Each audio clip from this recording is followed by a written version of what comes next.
Casey's is a premier garden center and gift shop located in Lawrenceburg, Indiana. Casey's offers a wide selection of plants, landscaping materials, home and garden decor, and gifts for every occasion. Casey's is committed to providing exceptional service, a unique shopping experience, and value to every customer. Stop in and see what makes Casey's so unique. Located at 21481 State Line Road, Lawrenceburg, Indiana, or call 812-537-3800. Let Casey's help you add beauty to your home.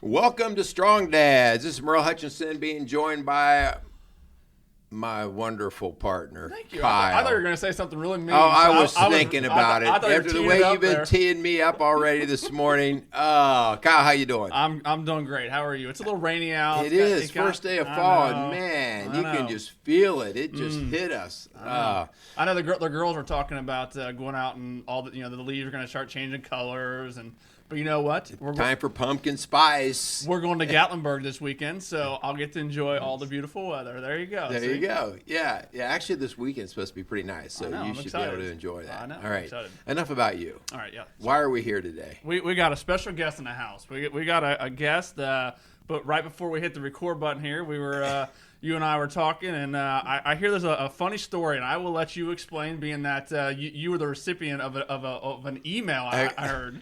Before we introduce our guests, so you know how in our shows we often say, hey, if you guys have any questions or any comments, feel free to email us.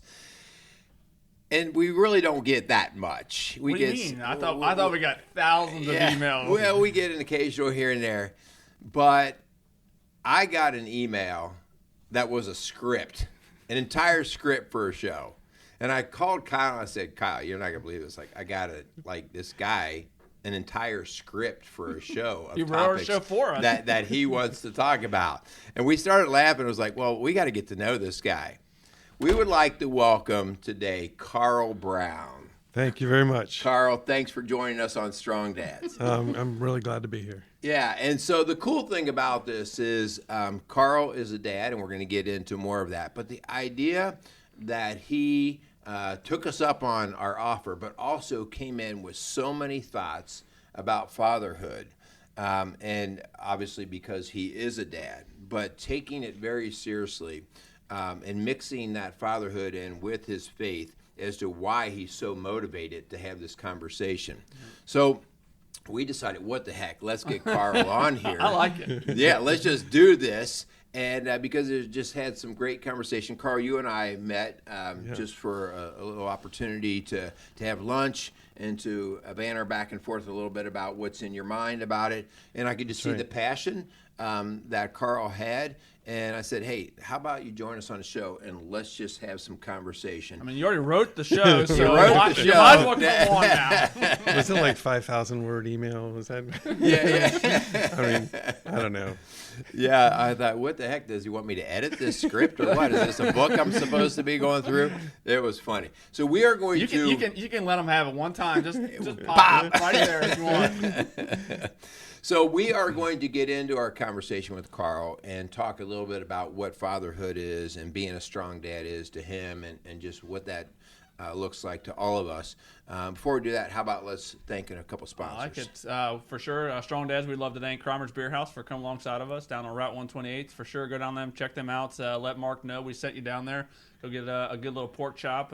I'm sure here with the fall season, I'm sure the patio's still open out back. It'll be a good time. Go sit by the river, so it'll be a good time. Yeah, well, Kreimer's is all about the whole German theme, and so it seems like all the German stuff seems to happen in October with Oktoberfest. The German beers are coming out. So. They are, so it is a good time to go down to Kreimer's. Yep. Also, we'd like to thank Casey's Outdoor Solutions, as Casey has been with us, sponsoring the work that we do here at Strong Dads as well as Rock Solid Families. We want to thank those guys.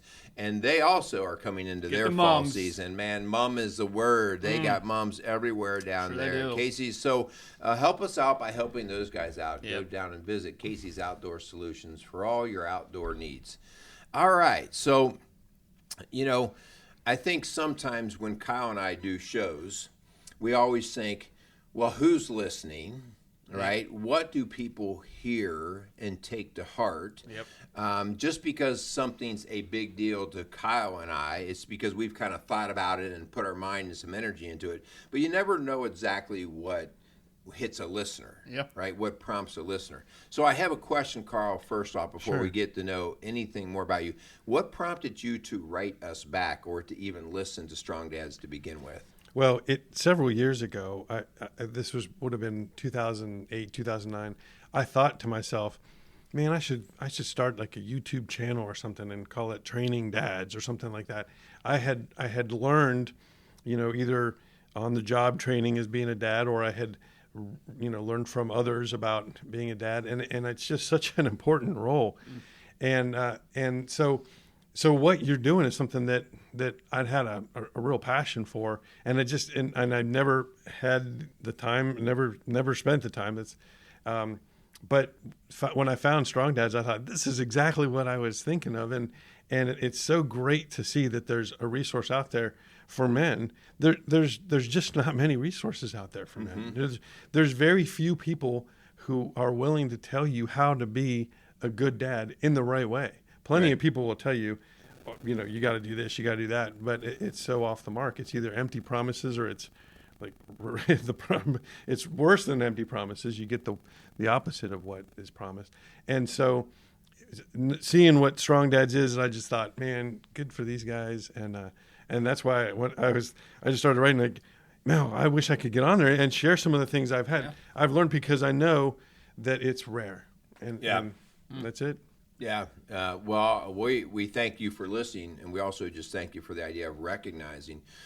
Kyle and I come to form Strong Dads not because we thought it would be profitable or a marketing thing. We came because it was a rooted passion in our heart and the life that we were living. And Kyle seen it firsthand in the fire world, working in I'll say the projects of Dayton and inner city, very difficult situations with fatherless homes, me working in the schools and dealing with it. And so it's just very real. So one of the things that we try to talk about here at Strong Dads is whatever we talk about here is not something that was strictly read out of a book. Yep. It's real life stuff. It's like, no, this is what really we see happening. Yep. And that's why when we try to deliver a message, we want to be real. We want to talk. Obviously, we want things to be backed up by science, and we want to be in line with that. And we're not trying to basically reinvent the wheel,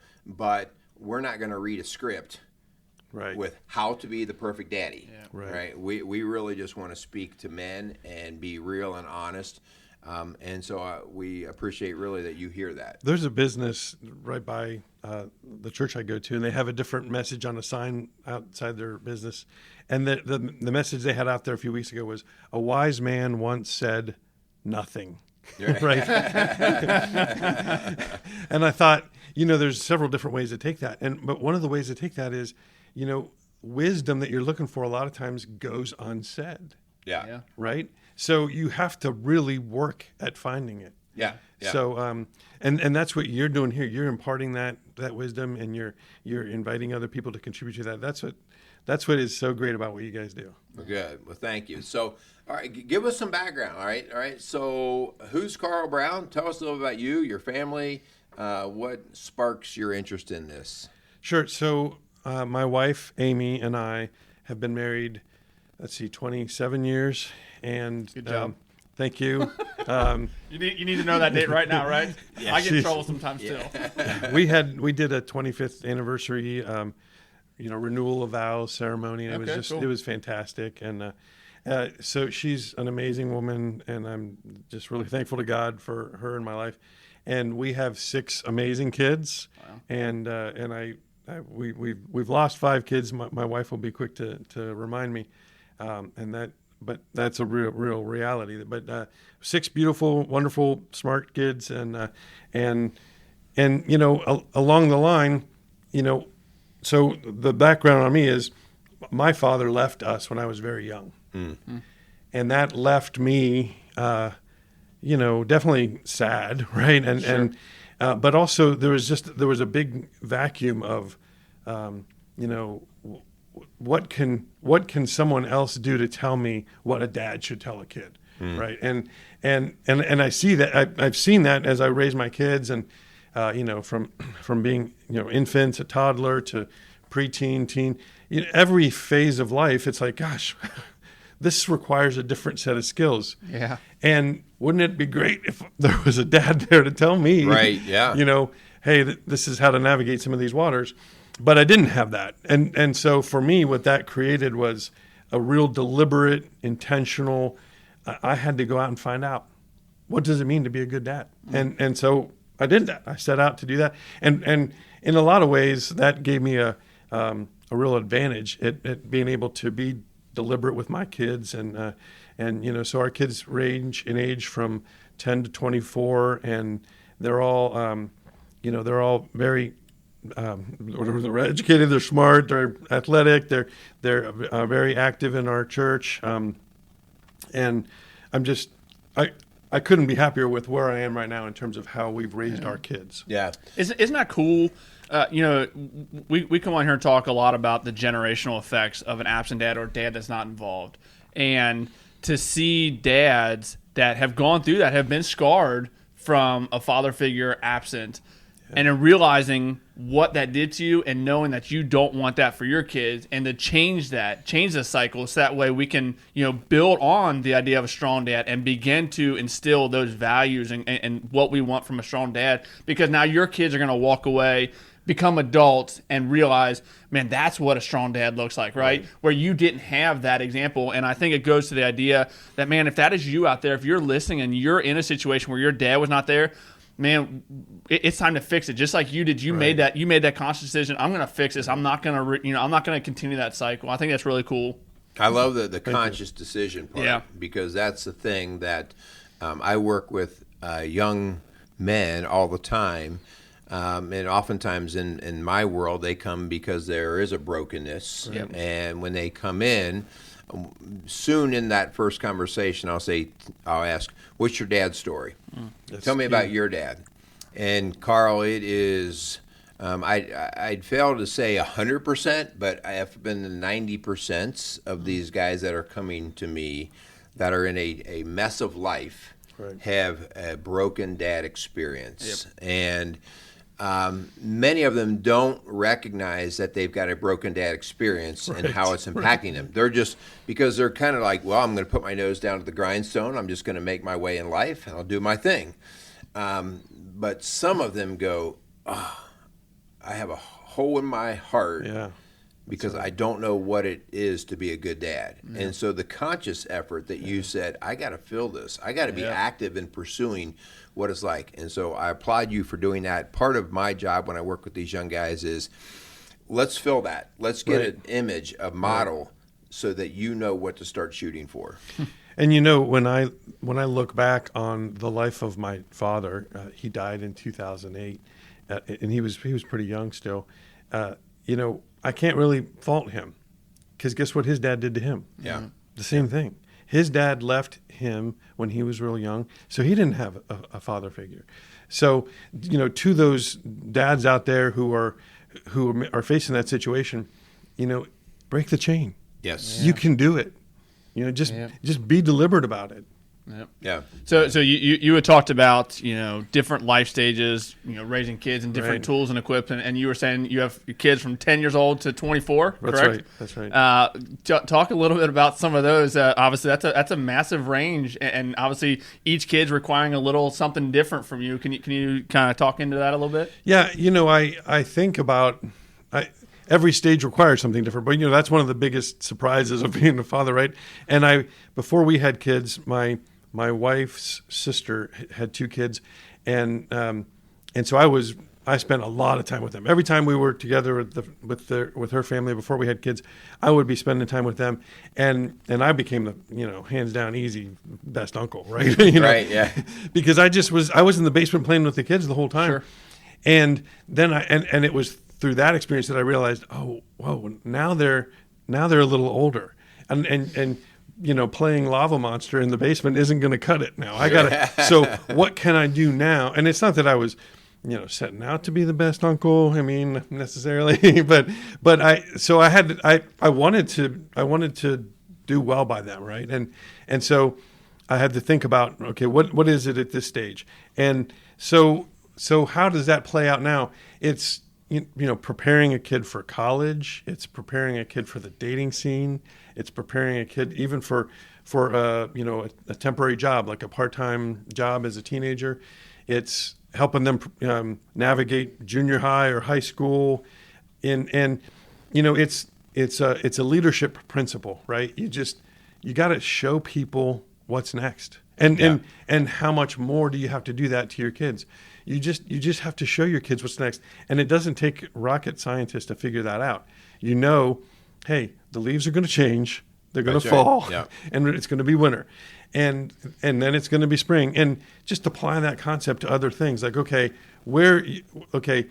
want, like my 10-year-old, which one do you like better, soccer or basketball? I like soccer better. Okay, well, that's fine. I don't have any preference, but just keep in mind, is there a real future for soccer? There's just not a lot of opportunities in your life after you get into high school to play soccer. So if you want to play soccer now, that's great, but just don't want you to think about that. Yeah, right? so that idea, like we always would tease our kids, because we record our kids every New Year's Eve.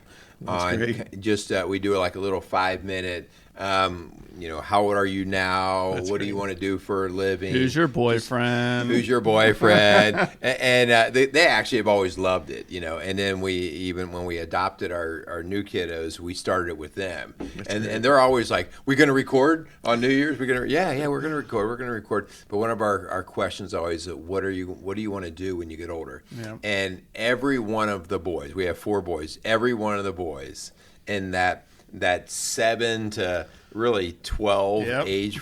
I want to play professional football. Right. Yep. I want to play in the NFL. And to your point, it's like, well, we enjoy them being in that phase. Yep. But when they start to get into that 12, 13, 14, you have to start thinking about the next season. Exactly. Yeah. What's the future really? Hutch, that's a great idea for a dad out there in your audience to start doing, New Year's Eve, run a video. I've done a similar thing, but it's not every year, and it's much more shallow. But it's just, we're decorating the Christmas tree, and so I'll videotape. Tell me what's your favorite Christmas ornament? Yeah. And by the way, like when we go on a vacation, we always get a Christmas ornament for that year based on whatever happened for our vacation. Yeah. And so it's fun to watch them say, "This is my favorite ornament," when they were 3 versus 10 or whatever. Yeah. So, but yours has definitely got a lot more depth to it. That's great. Yeah, it's been fun to watch. And whenever our older kids come back, they like to dig out that video and watch, because they get to see just whether they were missing a tooth or who their friends were. Or they want to delete that one from 2018. Well, and we've always been quick to show them to their now spouses. Right. Yeah, that's awesome. This is what you married. Are you? So what you're doing, there's a principle there, right? And that is you're creating memories. And in this case, you're cataloging them, right? You're storing them. But that's a key thing. And I remember, my dad, my mom had full custody, and so my dad, he lived on the East Coast, and so we only saw him once a year for a couple of years anyway. And one time I remember he came and he just laid on the couch and watched TV the whole time. Wow. And my youngest brother, my younger brother, I have 2 brothers, like drank a bottle of perfume while oh my God. Oh wow. And it's like my dad was just so disengaged, just not deliberate. And I don't know what I'm saying. What I'm saying here is create memories, but don't have those memories be having to call disease control. Right. Memories will be created. Memories are they going to be good or bad? Yeah. Right. Your kids are going to talk about you. They're going to make fun of you. Yeah. Choose the things that they're going to make fun of you about. Right, that's right. That's a Jen great and I talk point. about all the time. Like, I wonder what our girls are going to say about us. In 20 years. Like, what are they going to be angry? Like, golly, why did mom and dad do that? Yes. Why do they continue to do that? It's actually so much fun, because when our older kids come back, they tee us up. Oh, yeah, I'm sure. Like stuff that you didn't think was either that big of a deal. They're like, yeah. Dad, this is what you used to do. And like, I did not. Yes, you did. And Right. and they just start going through it, you Yeah. know. And it is funny. It's humbling. Yeah. But you just have to realize that's what their memory is. Exactly. That was their experience. Yep. So Carl, let's get in before we hit the record button. You had started talking about some of the things that you do with your kids. Obviously, you know, again, ranging in a wide range of age. So, what are some of the things? You know, obviously, you sent the email to Merle to talk about strong dads, to talk with strong dads. What are some of the things that you really feel? Man, what are some things? How do we be strong dads, right? What are some of the things we can do? We can instill in our dads today, like talk to our dads, talking with us. You know, so what are some of the things we can do for our kids to Sure. kind of instill those strong dad values? So, and I've got a bunch of different things that are just quirky things that I do. But for example, like no insulting each other, right? The kids are not allowed to insult each other. No insults, period. People are, our kids are not allowed to complain about the food, because then they're insulting their mom, and they may not even realize that. But like, oh, I hate this. No, you don't say you hate this food. yeah. And don't and no insulting. Yeah, and I don't have to tell them that more than twice when they're 4.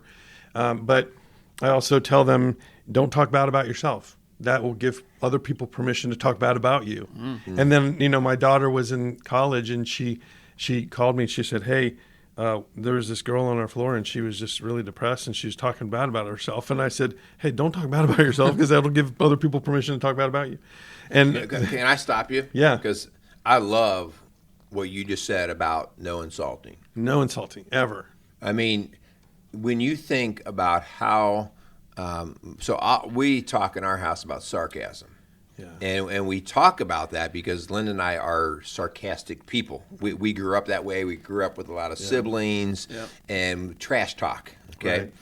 Right. And so we've talked about how that has gotten us in trouble. It's gotten us trouble in our marriage, and it's gotten us in trouble with our kids. Right? So when we're all in a good mood, we're sarcastic. But when we're not in a good mood, the sarcasm doesn't seem to float as well. Yeah. Right? But the insulting, I never really just thought about how often we can trash talk somebody else. Right? That's not even in the presence of the room. My teacher is this, or my coach is this, and the insults that we teach our kids. That's a great point. I love it. Just had to touch base on that. Yeah, and so that has contributed to really good relationships between our kids, right? And there's another thing that we do as a wrap up to our family prayers every night.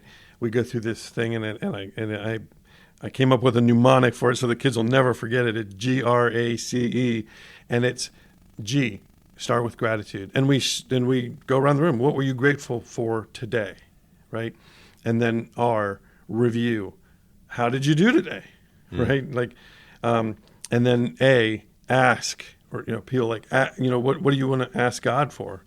And C, contrition, right?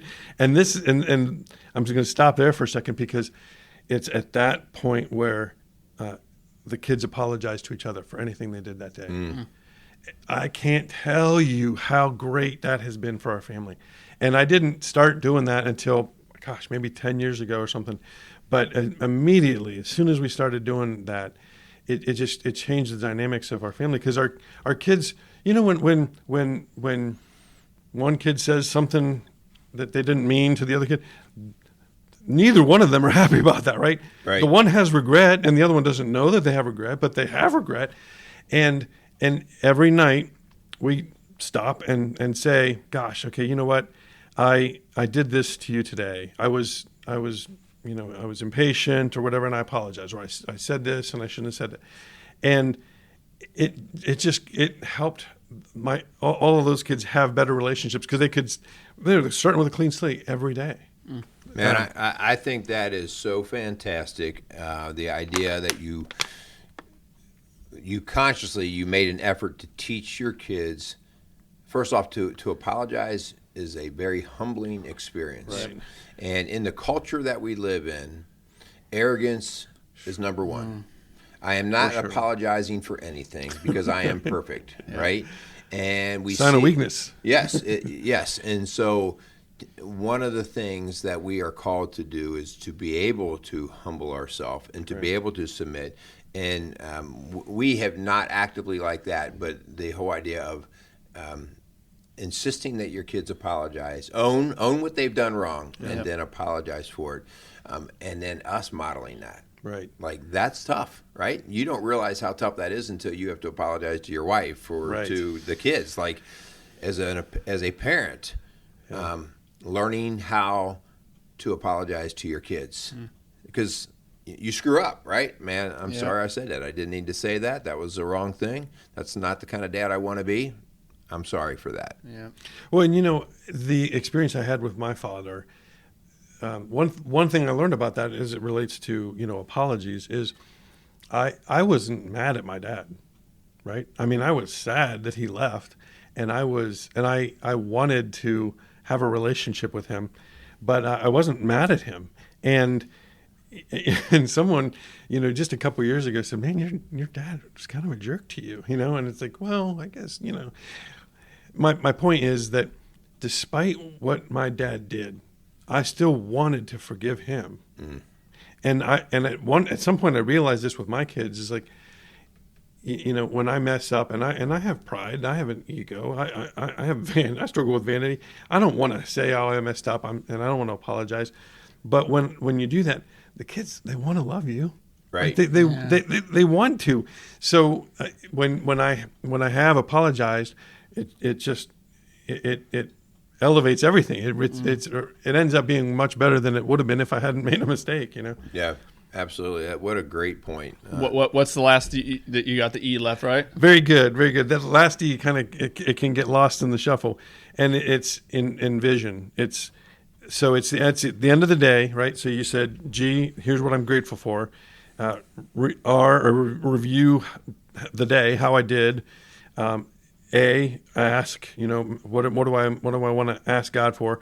C, contrition, and then E, envision. How is tomorrow going to be better than today? What are you going to do tomorrow? And this is one of the toughest things to get my kids to do, right? is to do that one. They just want to be like, okay, come on, we're done. Right. And I want to say, we should write down 3 things to do to make tomorrow terrific. Right? There's a little alliteration there, but no, I don't do that part. But but it's at least a point for them to stop and say, okay, what about tomorrow? Because then tomorrow, when we do that review, that's what they're reviewing. What did they? Okay, my plan for tomorrow is this. Whatever that is, because we're all works in progress. We're all working on getting better. So whether that's with school or sports or with ourselves, and being more patient or whatever it is. So I'm glad you asked. Envision. I think that's cool. So I have a question for you because I'm running through that scenario in my house, me doing that. And so how well do your kids receive that process? All right. And do they ever turn it back on you? Like, well, Dad, you have not done this or that. Well, first of all, one of the most important messages to give dads is don't be a hypocrite. Right. That's the number one thing that will destroy, any moral authority you have and anything. If you hold them accountable to something that you're not holding yourself accountable to, forget about it. And the bigger the issue, the worse it's going to be. So number one is work on yourself, right? Yeah. And so I do that. I'm always working at becoming better. But I think the other part of your question is, how do you get your kids to sit down to do family prayers, right? How do you do that? And again, it was maybe 10 or 12 years ago, I thought to myself, hey, our kids don't complain about family prayers. Mm-hmm. And my wife said, well, that's because we don't give them an option. Right. That's what we've always done. As long as the kids can remember, it's time for prayers. And so they receive it really well. They know that family prayers is coming. It's just a matter of, is it 8, 8:30, 9, whatever, 9:30. And it's an expectation. And here's another really important principle, right?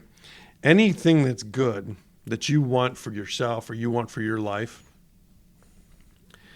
your kids, it's very unlikely that they're going to outdo you in, right? If you're not working out, they're not going to work out. Right. If you're not eating healthy, they're not going to eat healthy. If you're not praying, they're not going to pray.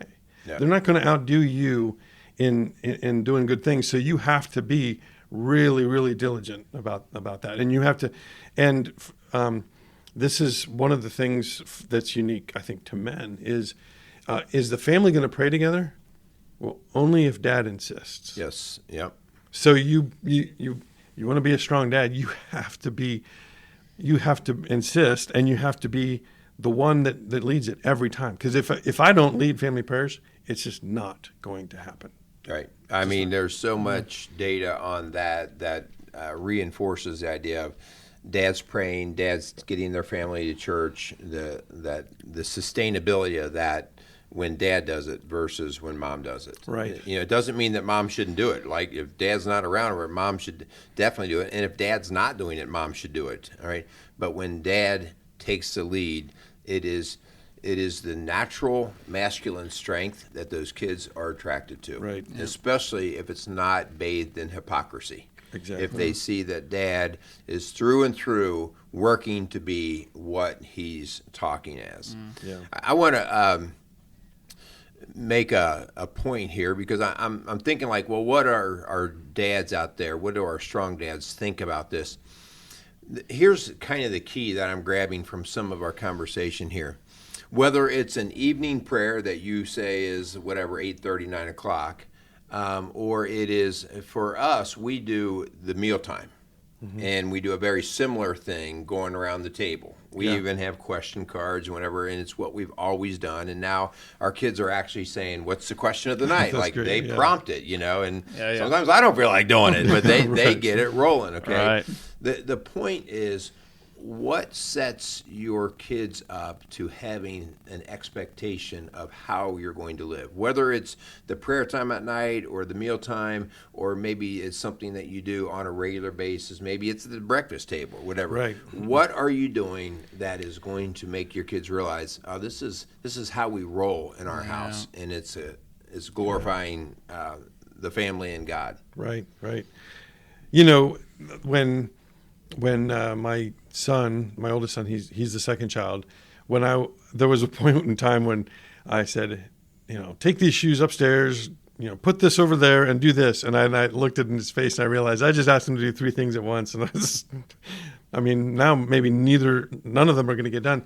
And I thought, well, I got to really think about this. What am I asking this person? This is a human person at their level. What am I trying to accomplish here? And then the whole dynamic I'm talking about right now is like brush your teeth, right? How many times do you have to tell a human being to brush their teeth before they will not need anyone to tell them to do it?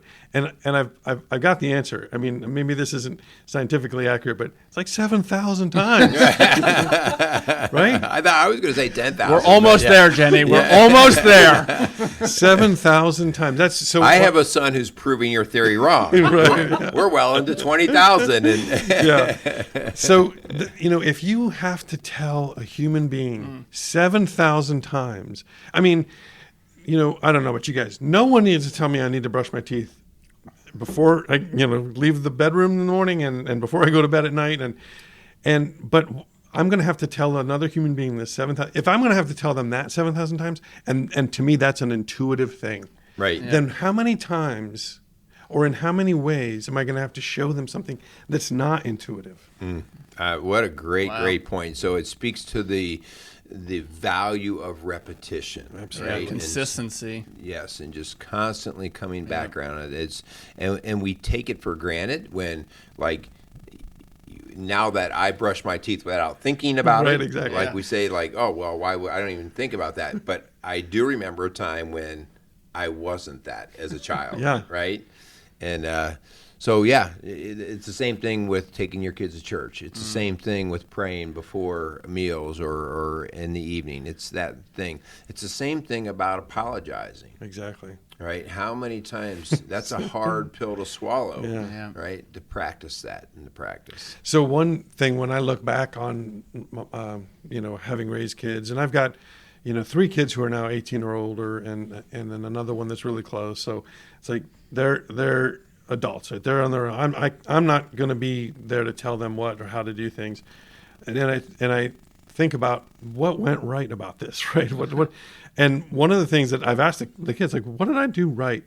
And one of the things that comes back is this little routine that I did with them when they were very, very young, and I was putting them to bed, and I would say, all right, I've got some questions for you, right? And once, as soon as I said that, they knew exactly what was coming because I'd done it in their head a little bit at the beginning. I just want to go to sleep, Dad. No, I'm talking about 2 and 3 and 4 years old. Wow. They were excited, right? This is like, they want like a story time or whatever. Yeah. So I would say, it's a set of questions, and I would always start with the same first question, which is, what's a fork for?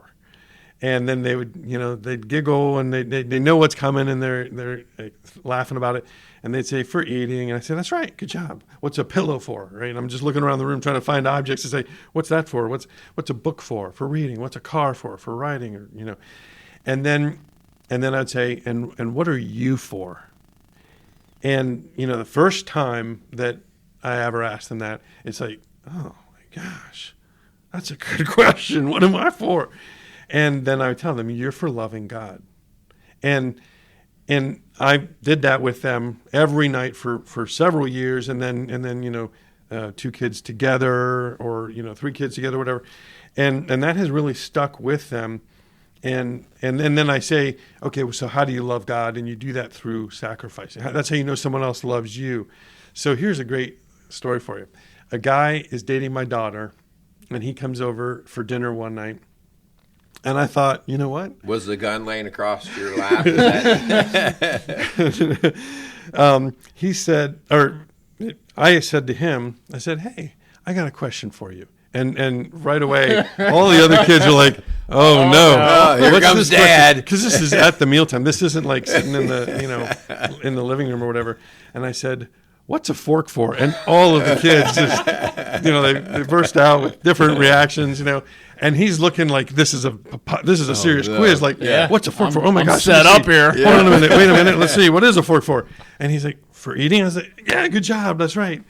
And I asked a couple more questions, and I said, so what are you for? And this is what's great about it. I had never had this experience. He said, well, hopefully, if things go well, asking your daughter to marry me. Wow. Right. So was this their first date? No, this is. But it's the value of having those questions, and really, it's not that like those questions are the key. The key thing is that I'm keeping at the forefront of their mind the purpose of their existence. Yeah, I love that, man. That is so spot on, and I just like the way you coin it that way, with the idea of everything has purpose, right? Right. And so, what is yours, especially at a young age? Because sometimes it is difficult for kids to realize, well, I'm just here to play. I'm just right. And the idea that no, you're here to love God. That's why you were created, to love God. And that's kind of an abstract thought. Like, what do you mean by that? What does that look like? And to start teaching your kids what loving God looks like. But isn't that cool? Like, we just did a whole show on protection. And man, you are instilling protective values with your kids. So having a boy that is dating your daughter come over and ask those hard questions, ask the questions that dads don't want to ask. Like, but in the same sense, your daughter now knows that you have her back. Right. That daddy's got my back. He's going to ask the hard questions sometimes. He's going to pry a little bit. And again, as mundane as some of those questions may be, what is a fork? Well, like, in the same sense, those are values that you have instilled in your kids. But not only are in your kids, you also want those values in someone that wants to be a part of your family. And I think that's really cool. Very cool. He told my my other son, my daughter's younger brother, he said, I have never met a girl like your sister. And I think this is because of the way my wife and I have raised her, Right. And he was immediately just really he was totally in love with her, you know. So that gets us to another principle, right? Which is the purpose of being a strong dad is to give your kids friends for life, to give your grandkids uncles and aunts to look up to give your kids a role model for who they should choose to spend the rest of their life with. Those are important decisions. I'm not going to be there when they make them. I'm not going to have a lot of say, but I got to lay the groundwork now. Yeah. We talk all the time in every show about the generational impact. What's the legacy? And that's what has prompted so much of our work, because it's taken 2 to 3 generations of everything falling apart, of not having these strong dad figures, that everybody just kind of figures it out on their own, right? And they don't do always the best job because they don't have those legacies to look at. So what a great point. Carl, we could get guests like this all the time, guys who just listen and then they go, man, that prompts me. Here's my thoughts. And so I want to be very clear. You don't come to us with any, you're not a professional psychologist. You're not a preacher. Right. You're a businessman. Right. But you're a dad. And you take that very, very seriously because it is your number one job on this earth, right? Besides loving God, and it's the way that you show how you love God, right?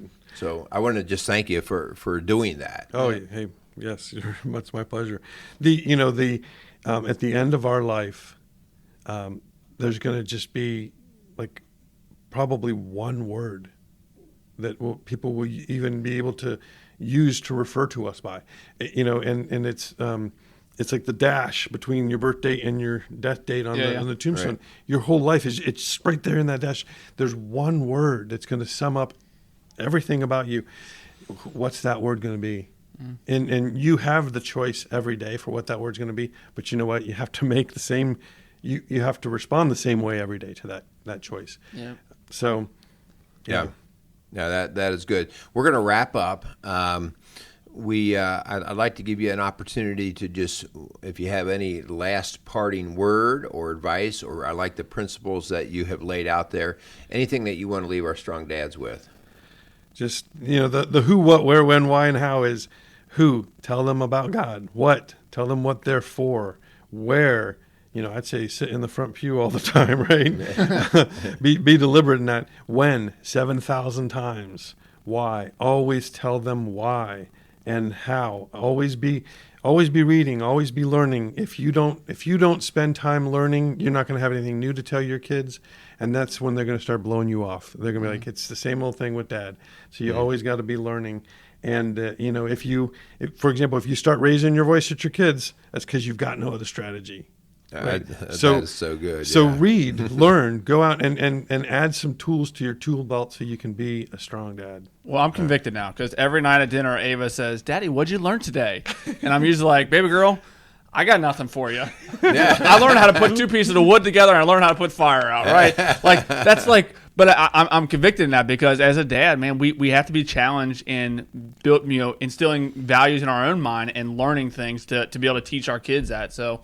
All right, you should be convicted. All right. And I like the idea of what you just said there, Carl, the idea that our kids are always seeking a little bit more. They want to learn more, and the idea that who are they going to go to for that? And when you can bring new things to them, new insights, new challenges, and the idea that they say, and here's what we jump on dads for all the time, what's new with you today?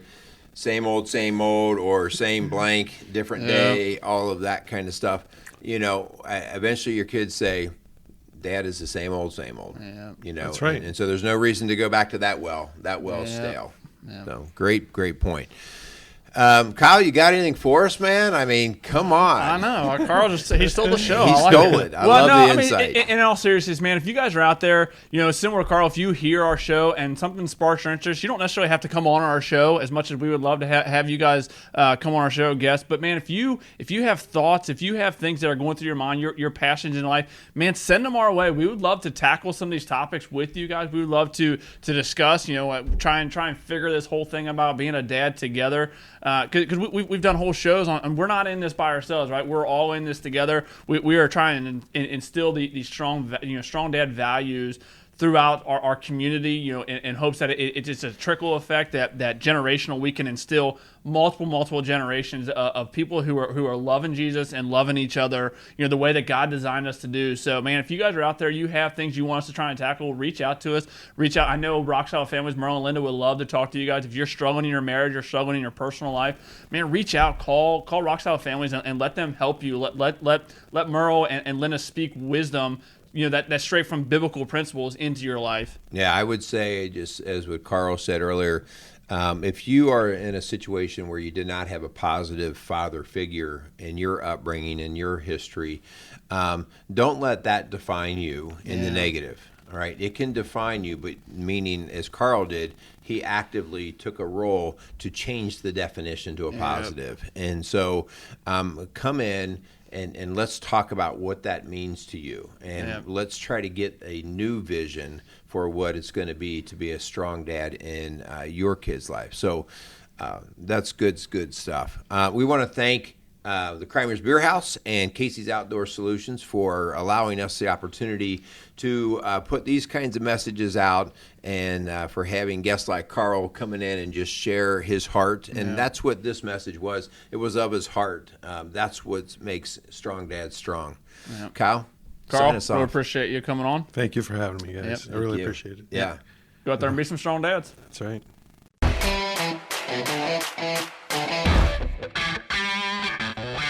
Hey, this is Kyle Crawford from Strong Dads. Strong Dads podcast would love to thank the Kramer's Beer House for coming alongside of us. The Kramer's Beer House was started in 1982 by the Kramer family, and since that time, they have definitely become a Cincinnati favorite. So if you're looking for an incredible meal in an incredible setting, definitely go down to Route 128 and check out the Kramer's Beer House.